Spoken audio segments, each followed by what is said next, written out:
Okay guys, Assalamualaikum and welcome back to my YouTube sharing. So hari ini aku nak share dengan korang mengenai sedikitlah rumusan mengenai intipati kita punya belanjawan 2025 lah, seperti yang di-announce oleh kita punya PMX terbaru ni kan. So of course dalam setiap pembentangan bajet kita akan nampak lah macam-macam reaksi lah, warga netizen dan orang ramai lah mengenai apakah pendekatan dan approach yang dibuat oleh PMX untuk keharmonian negara kita lah. So dalam perkongsian aku untuk kali ni, aku akan cubalah highlightkan lah apa yang penting lah mengenai bajet untuk 2025 lah. So aku punya sumber sekarang is dekat website eCentral.my. Dan satu lagi sumber rujukan aku nanti aku akan gunakan daripada Kementerian Penerangan.com.my lah. So senang lah kalau korang pasti korang nak buka, nak baca dia punya information dekat sini, kita boleh tengok lah. So aku akan cuba highlightkan intipati bajet yang secara sepintas lalu lah, sebab kita tahu hari itu masa pembincangan pun macam-macam inisiatif yang dibuatkan. So kita cuba highlightkan lah apa yang menarik dan apa yang dekat di hati kita lah. Bukan nak kata yang lain tak penting, tapi kita cuba highlightkan lah apa-apa yang menarik, apa-apa yang sangat dekat lah, sebagai contoh kenaikan gaji dan sebagainya. Okay. Okay guys, by the way, disclaimer, this is not a professional advice, this is not a professional pandangan dan sebagainya. Aku just sekadar berkongsi ilmu, berkongsi information yang ada. So the rest terpulang pada masing-masing lah punya penilaian lah. So kita just sekadar nak up to date lah. Sebab apa, aku is one of the investor dekat Bursa Malaysia. So I need to learn this one. I need to aware about this thing lah. Kod-kod mana tahu ada sentimen yang aku boleh gunakan untuk membeli counter dekat Bursa Malaysia. And aku rasa untuk orang awam pun benda ni is very good for us to know. Yang paling penting kita tahulah apakah perkembangan ekonomi, perkembangan apakah yang government nak buat pada orang ramai for the next year. Okay guys, jom kita terus pergi ke intipati belanjawan 2025. So aku akan refer for this website lah, eCentral.my. So sebarang iklan ke sini kita abaikan dulu lah, macam biasa guys dekat website kan. For sure akan ada ads dan sebagainya. Okay. So Perdana Menteri Datuk Seri Anwar Ibrahim membentangkan belanjawan di Parlimen pukul 4 petang. So dia dah announce. Okay. Ini kita skip dulu lah. Okay. So jom kita tengok. Okay. Perbelanjawan Kerajaan Persekutuan 2025. Okay. So dari mana, so belanjawan yang dijangka kita akan gunakan adalah sebanyak 421 bilion ringgit Malaysia. So isunya dari manakah datangnya this kind of money lah. So first of all is daripada kita punya, macam biasa guys, cukai pendapatan yang kita declare every year. So 41.8%. Lepas tu daripada pinjaman dan penggunaan aset kerajaan yang 19.2%. Hasil bukan cukai, cukai tidak langsung, cukai langsung lain. Okay. The next one, ke manakah ia akan dibelanjakan nanti? Alright. Okay. Pembelian mengurus, IMO, Lumen, bayaran khidmat hutang, subsidi, bantuan sosial, perkhidmatan bekalan, bayaran persaraan dan macam-macam lagi lah dekat sini. So nanti korang boleh baca sendiri lah dekat sini. So aku just menceritakan secara sepintas dulu lah. Banyak kalau kita nak explain ni berjam-jam, so takkan habis lah. So kita cuba highlightkan benda yang penting lah. So pembelajaran pembangunan, ekonomi 9%, sosial, keselamatan, pentadbiran awam. Okay. Alright. So ekonomi negara 2025, so permintaan nanti 2.810355 million lah. So di sini dia punya pecahan lah, penggunaan swasta, ekspor barangan, pelaburan swasta. Kalau korang nampak sini kan, pelaburan swasta pun tinggi. So we need to call for the investor, tak kisahlah dekat luar negara ataupun dekat Malaysia sendiri, untuk invest dalam negara kita. Sebab apa? Bila investor sedia datang, mereka akan bawa peluang pekerjaan. And bila datang peluang pekerjaan, for sure orang ramai akan dapat gaji. akan dapat economic plus lah. Dia punya limpahan ekonomi tu orang kita pun tak boleh lakukan aktiviti shopping, and at the same time mereka akan bayar cukai jugalah. So ini yang kita nak kita punya ekonomi tu sentiasa berjalan. Okey. Yang ni tadi penawaran. Okey, penawaran 2.810355 million. Okey. So ada perkhidmatan, input barangan, pembuatan, input perkhidmatan. Nanti korang boleh baca sendiri dekat sini. Alright. So, okey. Scroll down dulu.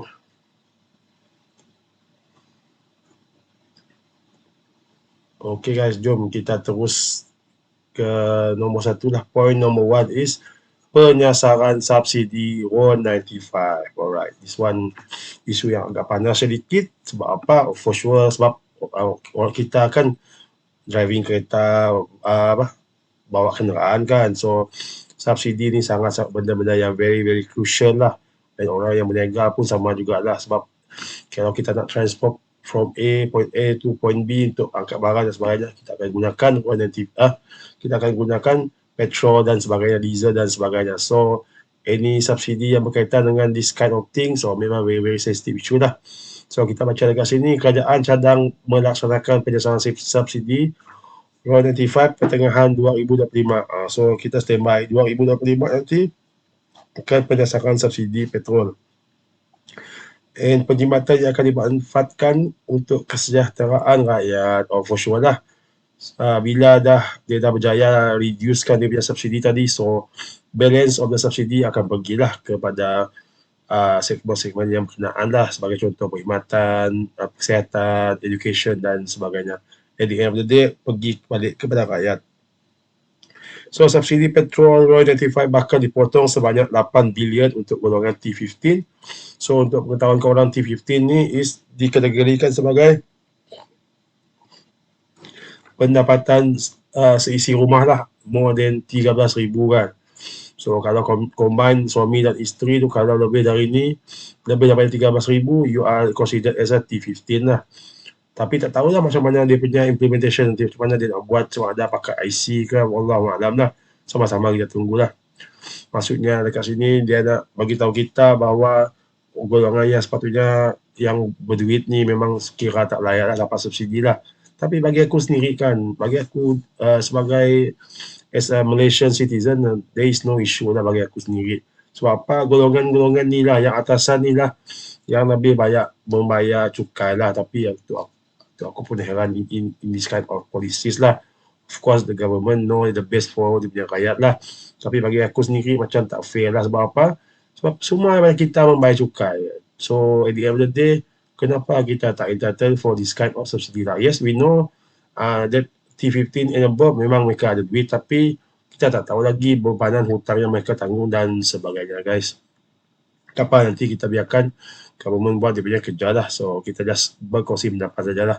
So harga RM2.05 per liter akan kekal buat rakyat 85%, akan kekal buat rakyat 85% lah.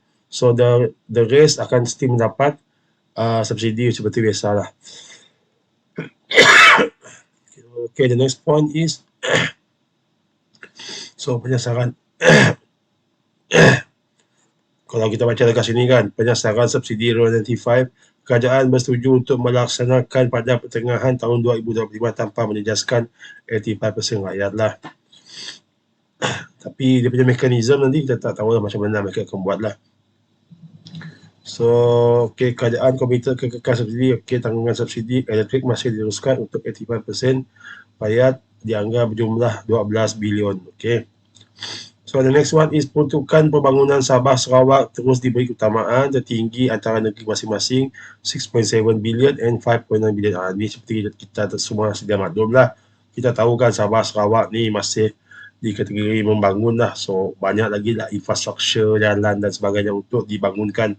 So for sure these two negeri akan mendapat budget yang agak lebih lah. Sebab apa? Banyak benda lah nak kena develop dan sebagainya guys. Kerajaan akan melaksanakan sesi libat urus dengan pihak berkepentingan industri berkaitan sebelum memuktamarkan skop. Okey. Jadi kita scroll down. Okey. Kerajaan cadang naikkan kadar pemberian khas Sarawak dan Sabah sekali ganda lagi kepada 600 juta. Okey, yang ni kita Sabah Sarawak tadi. Okey, yang ni untuk SPRM. Peruntukan SPRM ditingkatkan kepada 360 juta tahun depan berbanding 338 juta lah. So this one to menguatkan lagi kita punya SPRM lah. Sebab apa? Bila dia punya apa? Kos operasi ni, dia punya budget ni lebih tinggi. So dia punya approach SPRM akan lebih hebat lah untuk mencegah lah aktiviti rasuah lah. So we need this kind of budget lah. Sebab apa? Kita nak Malaysia ni terhindar daripada aktiviti rasuah. So alhamdulillah PMX very concerned about this rasuah lah. So PMX and minister bersetujulah untuk allocate budget 360 juta untuk SPRM. Bagi aku sangat penting lah benda ni. So 20 juta disediakan kepada Jabatan Audit Negara sesuai dengan peranan lebih besar bagi melakukan auditing. So the next one is kerajaan cadang perluas asas cukai progresif, perkenalkan cukai dividen pada kadar 2% bagi pendapatan dividen lebih 100,000 diterima pemegang saham individu mulai tahun taksiran 2025. Yang benar ni agak panas sikit sebab apa? This one dia kenakan untuk high net worth punya orang lah, investor lah. So secara kasar kalau you nak dapatkan this kind of dividend, so you need to have a capital dalam 2 juta lebih lah untuk membeli saham dekat Bursa Malaysia. So barulah you dapat entitled for this kind of dividend lah. So of course lah kalau you nak dapatkan dividend yang besar, you need to invest more kan. So secara kasarnya lah kerajaan buat macam ni for sure, sebab untuk golongan yang mereka panggil ni maha kaya ni kan. So mereka akan dikenakan tax lah. So bagi aku sendiri pendekatan ni sangat menarik jugalah. Sebab kita tahu duit tu nanti dia akan bagi balik kepada kita punya government, and kerajaan pun kita dapat gunakan that money untuk pembangunan rakyat lah, pembangunan negara kita jugalah. So the next one is bantuan sumbangan tunai rahmah STR SARA NJKM, Jabatan Kebajikan Masyarakat lah. So untuk tahun 2025 kerajaan akan memberikan peningkatan tertinggi bagi sumbangan tunai rahmah STR, sumbangan asas rahmah SARA. Manakala penerima SARA diperluas kepada 4.1 million penerima, di mana penerima STR kategori semua akan dikenakan sebanyak 100 sebulan lah. So alhamdulillah this kind of news kita suka dengar lah. So, kita nak beri kepada mereka yang betul-betul memerlukan lah. So alhamdulillah lah, banyaklah improvement yang dibuat. So penambahan peruntukan membolehkan kadar maksimum yang diterima isi rumah meningkat kepada 4,600 berbanding 3,007 last year lah. So alhamdulillah this kind of bantuan pergi ke dia punya golongan sasaran lah. Okay, kita scroll down lagi. Okay, allowance JKM. So kadar bantuan kebajikan bulanan juga dinaikkan seperti berikut. So bantuan untuk kanak-kanak, keluarga termiskin, bantuan warga emas. Alhamdulillah lah, this kind of budget very bagi aku sangat-sangat menarik lah. Alhamdulillah lah, golongan yang betul-betul layak memang akan dapat dia punya bahagian lah. Alhamdulillah lah. And this one yang jadi isu yang agak panas juga lah di media sosial lately kan, lepas budget di announce, gaji minimum 2025 dinaikkan kepada 1,700 daripada 1,500. So dalam bajet 2025 kerajaan bersetuju menaikkan kadar gaji minimum daripada 1,500 kepada 1,700 yang akan berkuasa 1 Februari 2025. Selain itu, kerajaan juga memutuskan penangguhan kuat kuasa gaji minimum 1,700 membabikan majikan yang mempunyai kurang daripada 5 pekerja bagi tempoh 6 bulan. So dia ada tolerance sikit dekat situ lah. untuk mereka kena pasti how they want to solve dia punya isu lah. So the rest memang kena buat Februari 2025. So benda ni banyak menjadi isu jugalah lately aku tengok. Sebab apa? Golongan majikan for sure akan pening kepala lah. Sebab apa? Banyak yang mereka kena adjust lah in term of budget lah. So benda this kind of thing pasti akan melibatkan production jugalah.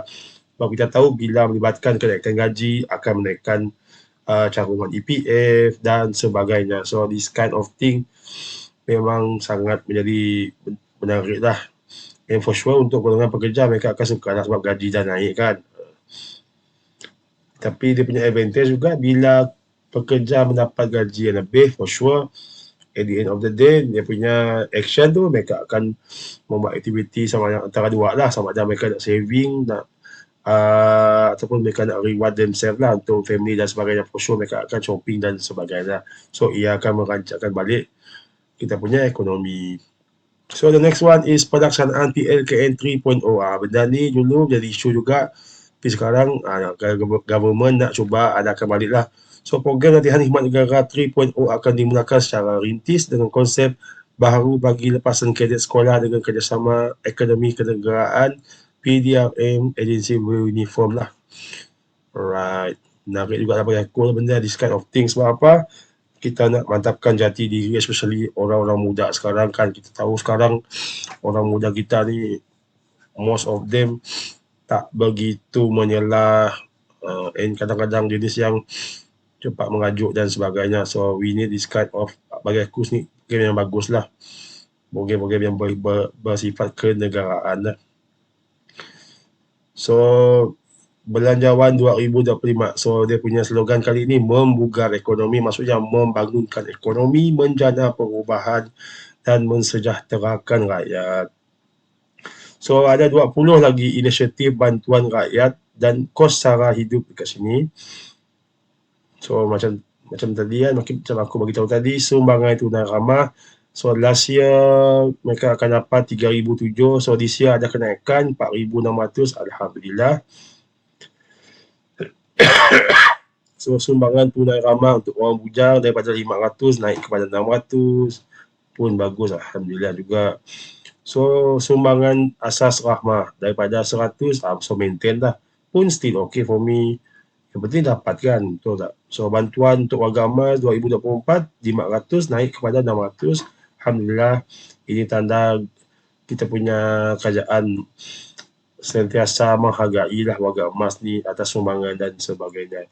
So bantuan kanak keluarga miskin 6 tahun ke bawah pun ada kenaikan juga 200 ke 250. So bila kita mendengar this kind of polisi lah, so untuk kita semua yang dah membayar cukai, bagi aku sendiri aku tak terlampau berkira sangat pasal cukai. Sebab apa? Bila kita mendengar this kind of polisi, kita rasa happy, kita rasa terharu lah. Government gunakan kita punya duit tu secara sebetulnya and diberikan kepada orang yang betul-betul layak. So we need this kind of things lah. So barulah kita rasa, oh alhamdulillah lah, duit yang aku donate tadi untuk bayar every month tu untuk cukai digunakan sebaik-baiknya lah. So kita saling membantu lagi lah orang lain. At the same time kita pun dapat pahala jugalah. So bantuan kanak-kanak keluarga miskin untuk umur 7 hingga 18 tahun. So ada kenaikan RM50 juga daripada 100.5. So kadar bantuan awam wilayah persatuan pun ada kenaikan juga dari sini daripada 100 ke 100.5. So gaji minimum tadi 2024 RM1,500 naik pada RM1,700, kenaikan RM200. So the next one, perkenal garis panduan gaji permulaan bagi sektor pekerjaan lah. So 2024 tiada, so bagi 2025 government akan cuba buat lah. Sebagai contoh dia letak sini kan, jurutera mechanical starting from 3,390. Tapi tak tahulah macam mana mekanisme dia akan buat nanti. Tapi baguslah bagi aku benda ni. Ini menunjukkan government menghargai lah setiap usaha yang dilakukan oleh rakyat. Sebagai contoh mereka yang dapat degree, diploma dan sebagainya. Dan sekarang government kuat kuasakan, government sekarang tengah memperkuatkan in term of TVET kan. So setiap orang layak mendapatkan gaji yang setimpal. Sebelum ni belum pernah dibuat, so alhamdulillah lah, nice move by PMX and the team. Dasar gaji progresif 2024 tiada, so 2025 diperuntukkan 200 juta. Okey, menarik juga. Babak gaji naik ni memang baguslah. Kita rakyat sebagai rakyat biasa kita akan sukalah. So inisiatif pendapatan rakyat IPR so 2024 500 juta. So 2025 ada pengurangan sikit. So for sure akan ada something yang dah dibuat nanti. Tapi bagi aku mesti bagus juga. So program Payung Rahmah 200 juta last year naik ke 300 juta. Alright, bagus juga. So tampung lesen motosikal 15,000 anak muda kurang mampu. So macam last year sama jugalah ditampung oleh government. Alhamdulillah, bagus juga. Sangat bagus. So bantuan pembelian tiket penerbangan bagi mahasiswa kurang mampu. So 60,000 last year sama juga. Okey. Yang ni especially untuk student Sabah Sarawak lah. Macam kita nak gunakan kapal terbang, kita tahu kos terbabit sekarang ni bukan yang murah kan, nak pergi ke KL sebagai contoh. So dengan this kind of budget kan, alhamdulillah lah ramai student yang akan mendapat tempiasnya. So bagi aku sangat menarik dah benda ni. So topi keledar percuma kepada 67,000 keluarga susah. So last year pun sama juga dah ditampung kerajaan lah. So alhamdulillah, this one in term of safety lah. So kita tahu kan bukan murah nak beli helmet kan. So dengan adanya this kind of bantuan, ramailah penunggang motosikal akan dapat this kind of benefit lah. So subsidi bantuan untuk intensif untuk pesawat dan nelayan. Seperti kita tahu, dua-dua golongan ni antara golongan yang berusaha keras lah untuk meneruskan kehidupan. So government akan menyediakan this kind of budget 2.6 billion naik kepada 2.78 billion. Alhamdulillah. So semoga dengan usaha ni akan menambahkan kita punya production in term of petani tadi lah. Petani, okey. Pesawah dan nelayan. Pesawah, nelayan ni untuk ikan kan, pesawah untuk tanaman lah, bagian tanaman. So rancangan makanan tambahan RMT pun sama juga dinaikkan daripada 784 juta naik kepada 870 juta. Alhamdulillah, kita tahu kan kanak-kanak perlukan makanan yang berkhasiat untuk berkembang in term of dia punya intellectual, dia punya physical dan sebagainya. So alhamdulillah, dengan this kind of approach, government dapat membekalkan makanan yang berkhasiat lah untuk anak-anak. So kita perlukan this kind of effort lah by government. Sebab tu lah duit ni nanti akan kembali kepada rakyat lah. Macam ni isu dia makanan tambahan tadi kan. So setiap sekolah akan dapat lah bagi aku sendiri lah. Setiap sekolah akan dapat this kind of budget lah. So dengan this kind of budget, sekolah dapat memilih lah vendor-vendor yang terlibat dan makanan-makanan yang berkhasiat yang akan diberikan kepada student lah. So bantuan awal persekolahan 2024, government bagi bajet 788.1 juta. So this year, next year 2025, 800 juta di allocate pun sama, bagus juga untuk budak-budak yang nak masuk sekolah. So the next one, allowance sara hidup siswa guru program ijazah sarjana muda pendidikan di IPG. So ada special allowance lah, macam last year 2024 430 di provide. So ada kenaikan lah 530, bagus juga, alhamdulillah. This one to boost the motivation lah, kita punya bakal guru lah yang akan mengajar nantilah. So bantuan OKU pun mengalami kenaikan dekat sini. Dia punya bantuan 1.2 billion pergi 1.3 billion. Alright. Okay guys, jom kita tengok dekat website Kementerian Penerangan dan Gov.my lah. Dekat sini kita boleh nampak mereka dah buat satu infografik yang bagus. Senang lah kita nak tengok dia punya outcome, dia punya apakah inisiatif yang government buat dah. Okay, sebagai contoh yang ni aku dah buka satu. Okay, this one. memelihara kesejahteraan pesawat dan nelayan. Tadi kan kita dah highlight tadi mengenai pesawat dan nelayan. Macam korang nampak kat sini kan, memperkukuhkan keterjaminan makanan negara. This kind of thing very very important. Kita perlukan supply makanan. Kita tak boleh harapkan orang luar lah untuk kita import makanan dari luar kan. So any possibility orang luar tak nak supply kita, so macam mana rakyat Malaysia nak makan kan. So dengan this kind of initiative 300 juta, 200 juta untuk Agrobank, 27 million insentif tanaman bawang ternakan ruminan. Bagus juga ni. Macam bawang ni kan kita biasa import daripada India dan sebagainya. So alhamdulillah lah, nice initiative lah. Government cuba buat inisiatif untuk kita tanam bawang sendiri. Menarik juga. So ternakan ruminan ni untuk yang lembu kambing dan sebagainya. 8,800 ekar tanah tabiat bagi projek pertanian. Yang ni pun menarik juga. So kenapa kita nak biarkan tanah kita kosong kan, bahan kita boleh kerjakan. So memang baguslah this kind of effort. So meningkatkan pengeluaran hasil padi negara 1 bilion, projek penanaman padi 5 musim 2 tahun. Okey, menarik juga. Projek rintis baja 65 juta untuk pengairan dan saliran, 21 million untuk penyelesaian isu tanah. Okey, 2.78 bilion subsidi bantuan dan insentif pesawat dan nelayan, 84,000 bantuan bina baru. Menarik. Untuk rumah nelayan, ini untuk rumah nelayan. Okey, 90,000 untuk penempatan semula nelayan. Okey, menarik juga.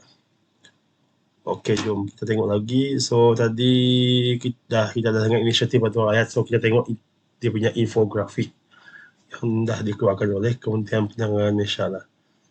So kita tengok dekat sini nampak lebih details lah, lebih dia dah berjaya buat simplify kan this kind of things. So kita just buka sini. So kita just zoom in. Okey, jom kita tengok 20 bantuan rakyat, 20 inisiatif bantuan rakyat dan kos sara hidup. So sumbangan tunai ramah tadi, sumbangan asas rahmah, sumbangan tunai rahmah bujang, pendapatan rakyat, inisiatif pendapatan rakyat, payung rahmah, kadar bantuan wilayah persekutuan, allowance sara hidup untuk cikgu tadi, gaji minimum dinaikkan, dasar gaji progresif, perkenal garis panduan gaji permulaan. Okey, so subsidi bantuan insentif untuk pesawat nelayan tadi. Okey, rancangan makanan tambahan, RMT, lesen motosikal, topi keledar. So okey, yang ni untuk bantuan OKU, bantuan warga emas, bantuan awal persekolahan. So this kind of thing very very good lah. So the next one yang aku nak share is dekat sini. Okey, kita buka dekat sini. PKM.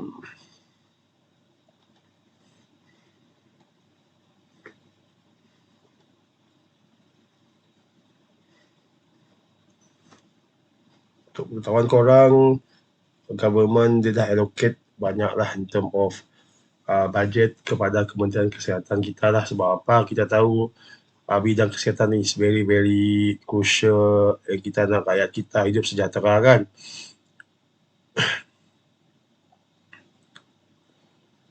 Yang ni tadi kita dah baca tadi. Okey, yang kita jaminan makanan tadi. Okey, jom kita tengok kesihatan, bidang kesihatan. Okey,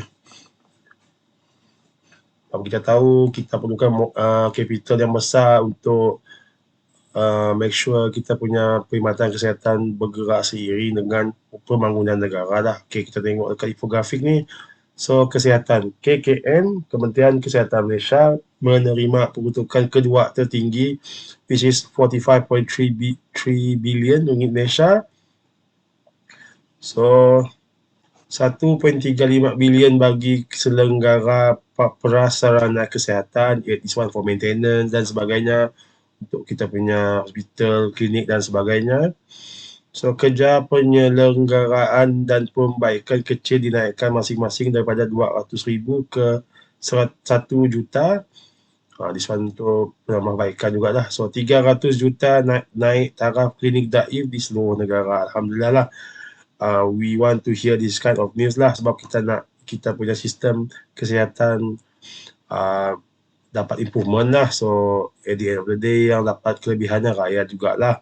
So cantik lah dia punya budget ni untuk Kementerian Kesihatan Malaysia lah. So budget memang agak besar, sebab apa, kita perlu nak maintainkan kita punya perkhidmatan kesihatan lah. So at the end of the day, kita lah yang akan dapat manfaat daripadanya. So the next one, jom kita tengok bab cukai pula. Cukai.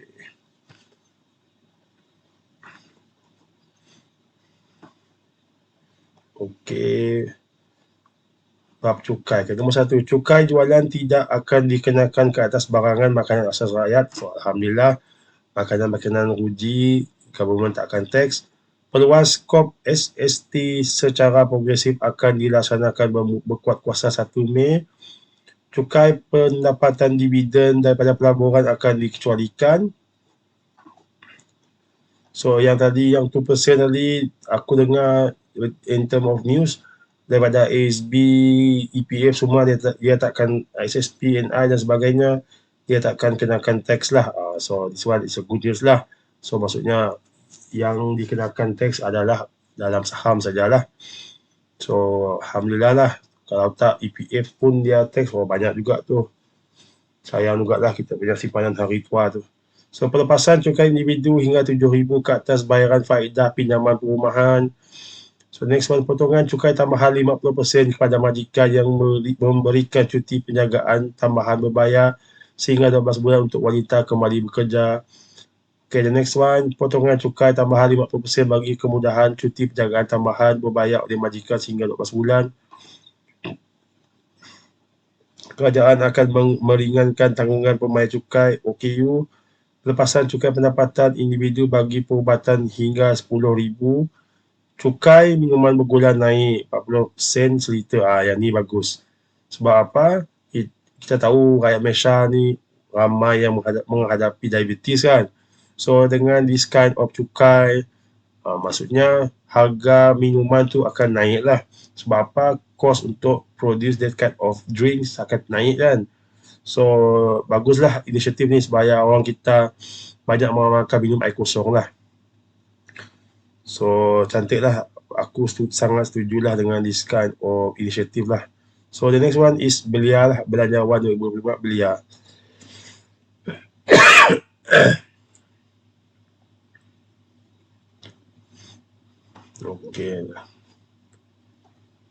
Okey, untuk belia, program latihan khidmat negara PLKN tadi akan dimulakan secara rintis dengan konsep baru libatkan peruntukan 50 juta. This one is very good for our teenager lah. So dia nak boost balik dia punya kenegaraan lah. So 25 juta 25 juta budget diperuntukkan untuk pelaksanaan program rakan muda. So lama dah kita tak dengar this kind of program kan, rakan muda. Aku last dengar rakan muda di masa aku sekolah menengah dulu. So Alhamdulillah lah, government nak cuba aktifkan balik this kind of thing lah, bagi menjadi wadah pembinaan potensi dan identiti belia berjati diri lah. So 5 bilion skim step up financing untuk golongan muda yang ingin memiliki rumah pertama. So cantik lah dia punya inisiatif ni guys. So kita back ke e-central tadi, kita nak pergi scroll ke atas sekali. Ada yang aku terlepas pandang. Alright. Yang ni kita dah sentuh tadi. Alright. Kita scroll down.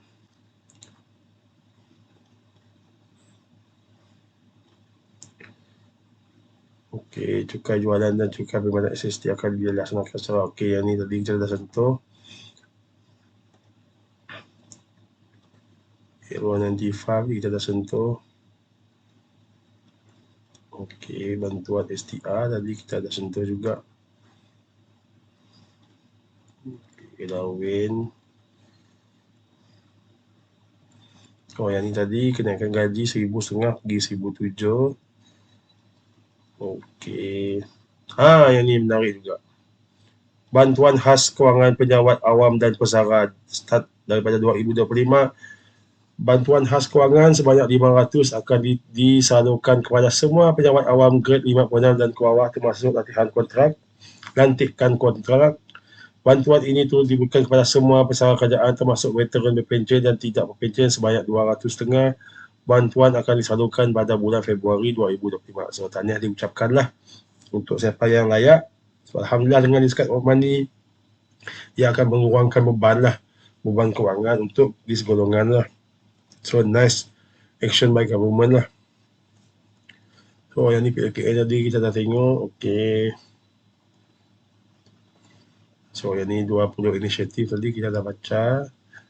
So, kita coba scroll down lagi. Okay.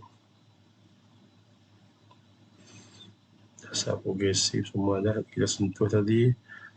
Alright. Rancangan makanan tambahan is very good for kids lah. Untuk badan yang sihat lah. Ini allowance untuk para guru, bantuan OKU dah. Okay.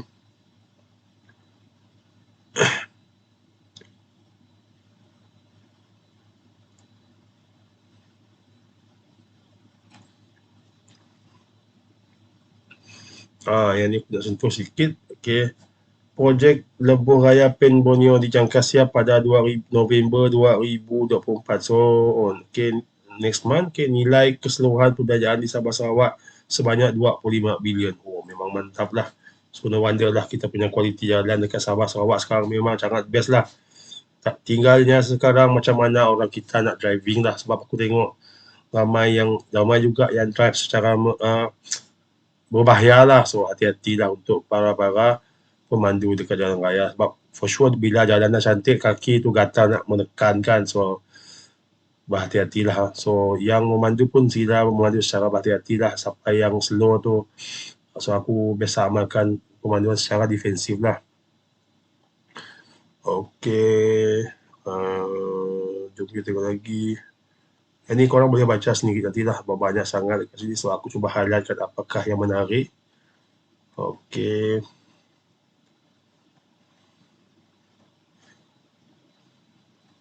Yang ni kita dah sentuh tadi, 8,800 ekar tanah yang terbiar tadi, government akan cuba bangunkan for pertanian lah. Okay.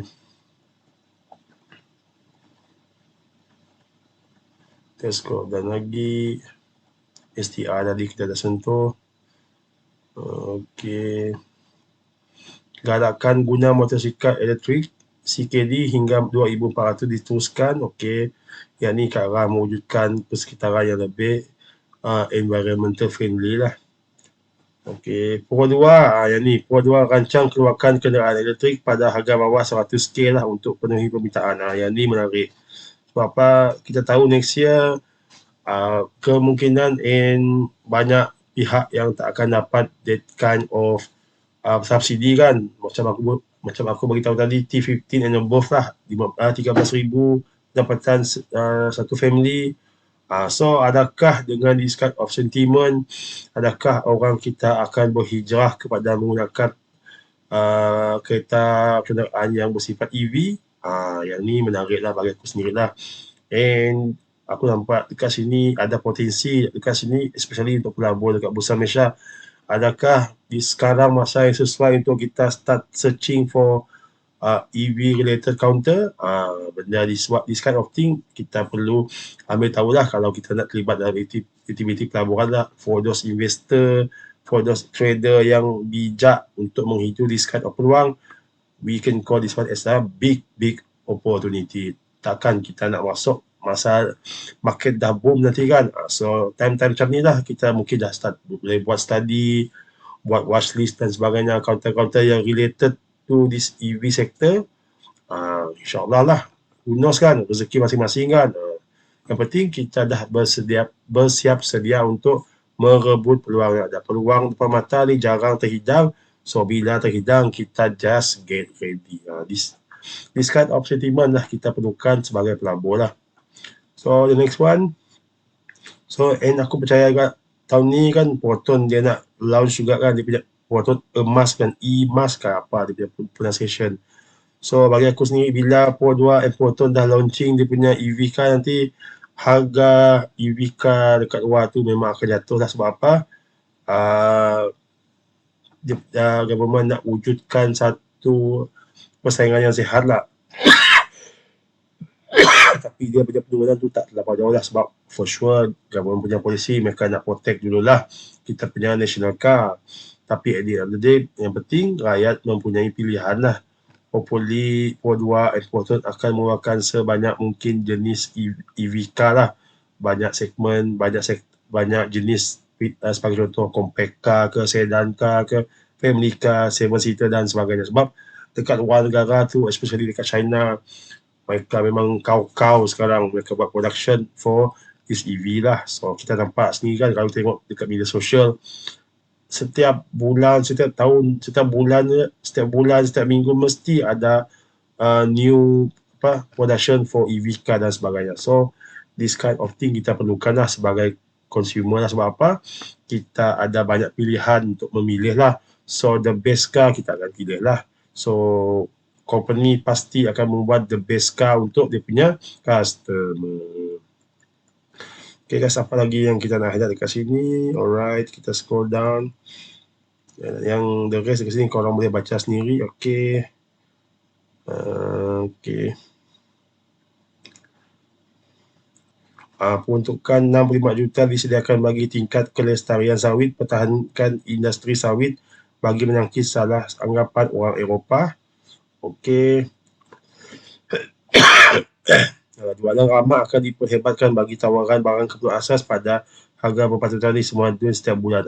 This kind of sales pun baguslah bagi aku. So dia jual barang-barang keperluan pada harga murah lah, supaya orang ramai boleh membeli lah. Okey. So, kita scroll down lagi. Ini penguasaan gaji 1,007 kita dah sentuh tadi. Kerajaan akan umum rangkaian kedua 5G sebagai usaha tingkatkan daya saing dalam bidang ICT. Yang ini menarik juga, bidang telekomunikasi. Okey.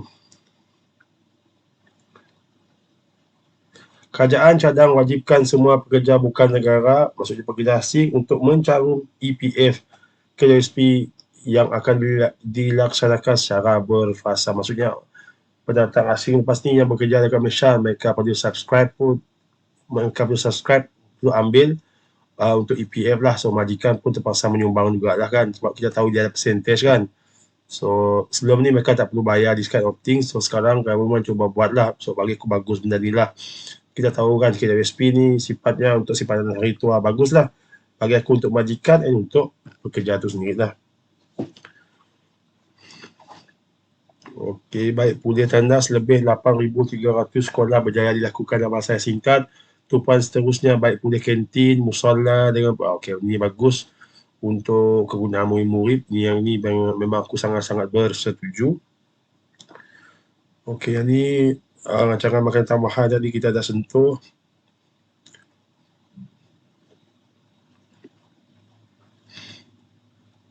Okey, kumpulan wang amanah pelajar miskin ditingkatkan kepada 180 juta berbanding 150 juta tahun ni. Alhamdulillah.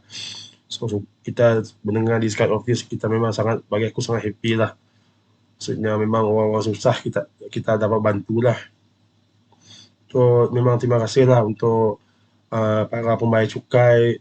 So kita semua work as a team lah. Dengan kita punya sumbangan tadi, alhamdulillah lah, kita banyak, government berjaya memecahkan dia punya in term of budget allocation kan, pergi ke certain sektor dan sebagainya. Dan mereka banyak pergi kepada sektor untuk membantu orang susah lah. Bagi aku sangat menarik lah. So okay, kita scroll lagi, kita tengok lagi. Okay. Alright. Yang ni menarik juga ni. Program Belia Kreatif Madani akan diajukan bagi menarik hampir 16,000 anak muda ceburi bidang seni dengan peruntukan 30 juta. So yang ni untuk bidang-bidang seni lah. Bagi aku menarik jugalah. So at least golongan muda mempunyai contribution jugalah. Yang ni the last one lah aku nak highlight kat sini is pendidikan berkaitan AI lah. AI ni everyone is talking about AI sekarang kan. Everyone is ramai orang berkongsi idea dekat media sosial yang katakan bahawa AI ni akan menggantikan manusia dan sebagainya. So government dah Cakna dengan this kind of thing, concern pasal listing. So pendidikan mengenai AI akan diperluas ke semua universiti pendidikan dengan peruntukan 50 juta tahun depan, meningkat berbanding 20 juta tahun ni. This kind of research kita perlukan lah. So sampai bila kita nak dengar this kind of teknologi saja kan, rugi kita tak ambil peluang untuk membuat this kind of opportunity lah. So for sure nak mengadakan this kind of AI dan sebagainya, kita perlukan budget. So alhamdulillah lah, nice effort dah dibuat oleh government lah. Daripada 20 juta dia pump 50 juta. Bagi aku menarik lah, because kita tahu AI one day nanti akan jadi one of the big things lah. So nak tak nak Malaysia terpaksa join the team jugalah. So kita cuba grab opportunity yang ada untuk kegunaan rakyat Malaysia tu sendirilah. Okay lah guys, sekian saja perkongsian aku untuk kali ini. Okay, again, disclaimer, aku punya perkongsian tadi sekadar pandangan peribadi saja, tak ada berkaitan dengan mana-mana pihak. And apa yang aku nampak, kita punya budget 2025 ni sangat cantik disusun. So kita punya PMX and the team berjaya allocate dia punya budget tu. Bagi aku memang menarik lah. Banyak sektor-sektor yang dapat manfaat daripada budget ni lah. So kita sebagai rakyat, bagi aku sendiri, kita sebagai orang biasa, rakyat biasa ni, kita just give PMX and the team support yang bagus, and the rest kita biarkan PMX and the team uruskan this kind of budget dan sebagainya. Kita orang biasa, kita doakan yang terbaik untuk kesejahteraan rakyat Malaysia kita sendirilah. Okay guys, sekian saja perkongsian aku untuk kali ini. Kalau korang mempunyai sebarang pendapat dan komen, korang boleh tinggalkan dekat bahagian komen di bawah. And terima kasih kerana menyokong aku punya video ni, support aku punya video. And kalau korang suka this kind of video, korang boleh support aku dengan klik button like. And jangan lupa tinggalkan komen dekat bahagian komen. And jangan lupa subscribe to my channel. So lepas ni aku boleh share lebih banyak ilmu mengenai ilmu pelaburan, ilmu ekonomi, ilmu gadget dan sebagainya lah. So mana-mana yang aku rasakan aku nak share, aku akan letak saya dekat aku punya YouTube channel lah. Okay, sehingga kita berjumpa lagi dalam next sharing. Assalamualaikum and good night. Bye bye and take care.